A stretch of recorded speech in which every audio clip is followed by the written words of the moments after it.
નમસ્કાર, તમે જોઈ રહ્યા છો ચક્રવાત ન્યૂઝ। ત્યારે મહત્વપૂર્ણ સમાચારો સાથે હું શ્રીગીતા। મહત્વપૂર્ણ સમાચારમાં જે વાત કરશું, ડભોઈમાં હિન્દુ મુસ્લિમ એકતાના પ્રતીક એવા ગંજ શહીદની દરગાહ પર સંદલ શરીફનું આયોજન કરવામાં આવ્યું।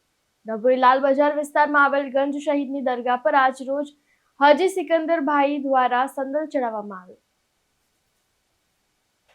દર વર્ષની જેમ આ વર્ષે પણ પરંપરા મુજબ હાજી સિકંદરભાઈના ઘરેથી સંદલ શરીફ નીકળી ગંજ શહીદ દરગાહ પર સાંજે 5 વાગે પહોંચ્યા, જેમાં મોટી સંખ્યામાં શ્રદ્ધાળુઓ ઉમટી પડ્યા હતા અને દરગાહ પર હાજરી આપી ધન્યતા અનુભવી હતી।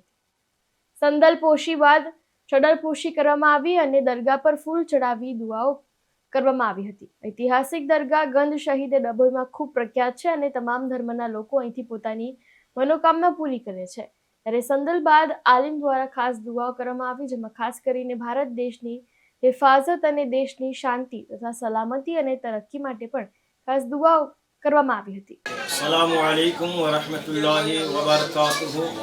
अल्हम्दुलिल्लाह, आज दबोई की सरजमीन पर लाल बाज़ार के अंदर गंज शोहदा, जिस कब्रिस्तान के अंदर अल्लाह के एक वली हाजी हुसैन दरवेश जो आराम कर रहे हैं, आज उनकी उर्स की तारीख थी। अल्हम्दुलिल्लाह, आज उनकी उर्स की तारीख पर संदल पुशी का प्रोग्राम रहा। माशाअल्लाह काफ़ी लोग हाजिर रहे थे और संदल पुशी के बाद अल्हम्दुलिल्लाह यहाँ दुआ की गई। दुआ के अंदर हमने ये किया कि अल्लाह तबारक व तआला आलम इस्लाम के मुसलमानों की इज़्ज़त व आबरू की हिफाजत फरमाए और साथ ही साथ अल्लाह तबारक व तआला हमारे एक मुल्क हिंदुस्तान की भी हिफाजत फरमाए और हिंदुस्तान के अंदर अल्लाह ताला अमन और सुकून और चैन वाली ज़िंदगी सबको अता फरमाए। यही हमारी दुआ। अल्लाह ताला इन बंदों के सत्ते में हम सब की मुरादों को पूरी फरमा दे। अस्सलामु अलैकुम व रहमतुल्लाहि व बरकातुहू। આબિદ હુસૈન મુલ્લા સાથે ચક્રવાત ન્યૂઝ, ડભોઈ।